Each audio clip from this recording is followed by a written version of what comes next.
Hi everyone, let's see what we are going to create. You see, it's pretty nice. It has an on effect. You see, the black thing is making the color more and more beautiful. So let's see how we can create that. The first thing is that we need a new slide. We need to create this shape. This shape is all the thing that we need for now. And after that, this tree coloring is something you can create. So let's start by creating that shape. How we can create that? At first we need a rectangle by the size of the slide we have. Okay. And after that we go here and create one here and create a copy by Ctrl Shift.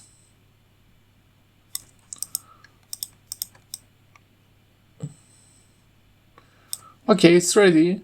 Then we select all three of them and make them fragment.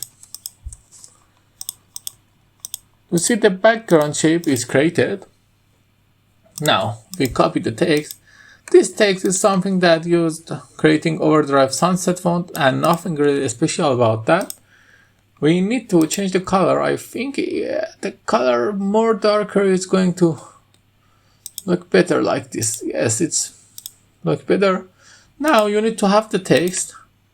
I copy the text in the color white in the background. You see, let me make it here for you to see. You see the text in the white color. I'm going to have it here, but I'm going to send it to the back. Okay, now we need to create three rectangles. 1, 2, and 3. Okay, now we have them. You need to color them up the way you want.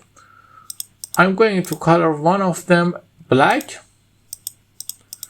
and the two other, I think it's good to be green, and this one I think it's good to this color. Okay, now send this 3 to back, but you need to create the order. For the order, this one is going to be sent the backest. Then copy that and cut that. Bring it here. You see, it's not bring it back. Because of that we have a problem. We select all of them, go to here and send them to back. Then send this to back again, copy that, delete that, get it here and get it here. Now I'll bring it here. Okay, it's good. Now set the transition to morph. Now let's take a look. You see, it's pretty amazing and looking nice. I hope you like it. If you like it, tell me in the comments. Have a nice